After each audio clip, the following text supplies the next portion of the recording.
Sasa hiyo ni rada ambayo rada hilo bado wanasoma rada mapya yaibuka anayejipanga kununua urais.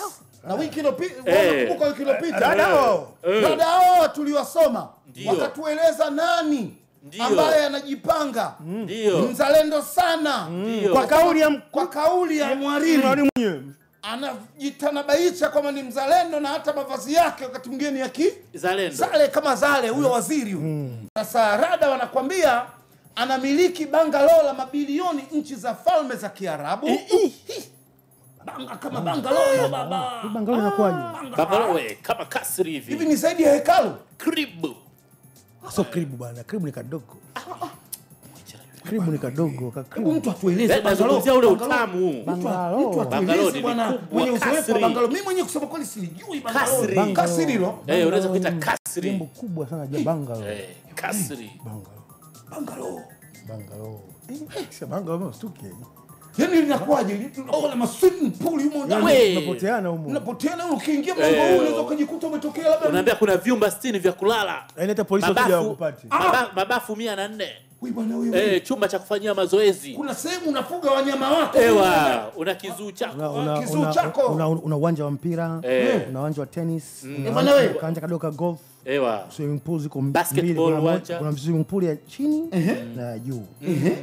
Alafu kuna lift mbili. Lift yako private ya kuwewe mwenyewe na nyingine kwa ajili ya watu wengine. Hilo ndo bangalo. Na kuna vyumba vya bangalo huwa hapungu 15. Huyu waziri kama na kila chumba kinajitegemea. Kapata wapi pesa hizi? Master. Rada yule mnani sasa yule Mwariri avute wewe. Inabidi atuambie bwana kapata wapi huyu waziri pesa hizi? Anapangisha majumba ya kifahari. Anapangisha majumba ya kifahari kwa dola Dar es Salaam. Nasikia mzee wa Matonge. Upo. Umekaa kwa kutulia. Umesikia? Ndio mapya haya ambaye ameibuka. Umejipanga. Na kama hujajipanga mzee wangu utapangwa. Mzigo upo. Yaani kama unautaka uwe kama hivyo. Kama unautaka uwe hivyo. Umeuanika. Kama hujauanika utotwanga baba. Baba utotwanga baba. Tunakuuliza Matonge. Utatusumbua. Utatusumbua huko mbele. Unamsikia mzee wako alipojipanga? Sisi tunajua. Huyu bwana amejipanga bwana. Sina huruma Sheikh. Watu wataki huruma. Sisi kusema kweli minyama tunamwambia huyu waziri twende. Kanyaga twende.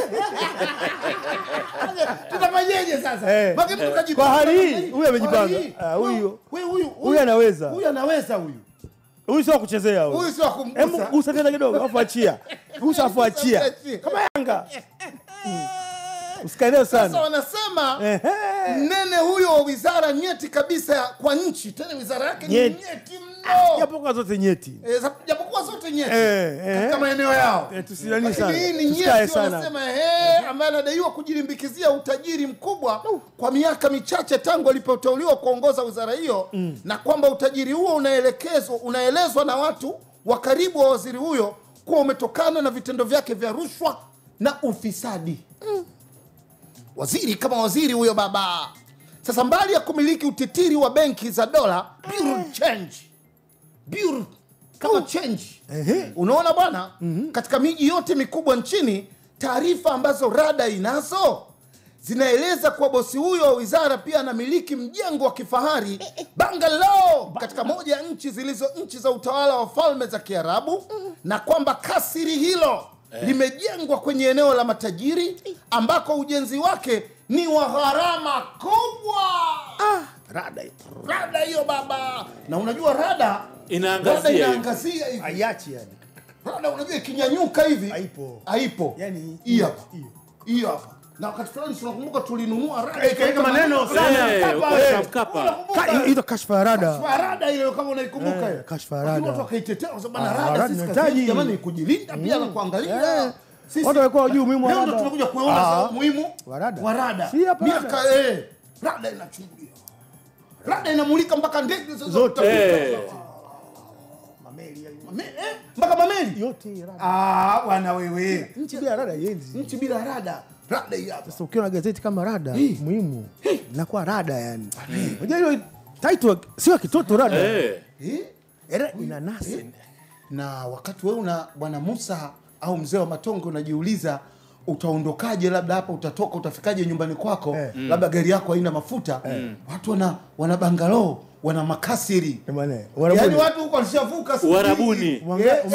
Sio hapa, Uarabuni Mangani. Na wale wa Manga wenyewe wamekaa kitako wanamwangalia wanasema huyu mwanaume. Huyu anaweza. Unajua mpaka wa Manga wakubali. Sio kitu kidogo. Wewe sio mtoto. Kama wa Manga wamekubali, sisi ni nani? Lakini Rada anataka kutuambia hii serikali inaweza karuhusu yote hayo. Rada mtaka kutuambia hii serikali hii ilipokuwa na macho. Inaruhusu kweli jamani. Au Rada umetia kachumvi kwa ndani. Sasa wanasema iko moja ya nukuu hapa, wanasema mabilioni ya pesa anayakwapua kwenye miradi mikubwa inayoendelea nchini, lakini yuko very smart. Serikali haiwezi kumgundua. Very smart. Lakini imejua. Sasa anasema kwa jicho la kawaida tu, unaona bwana, huwezi kujua. Anasema mtoa taarifa wao mmoja alipoulizwa na gazeti hili ni mlango gani anaotumia, maana unajiuliza hata wewe kwamba bwana serikali haijui na ina vyombo hukuki.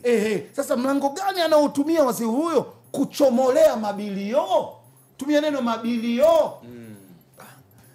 Sasa nikamate Rada leo, tulia nalo taratibu, umsome waziri huyo mzalenda, lakini mambo yake makubwa. Kurasa za magazeti.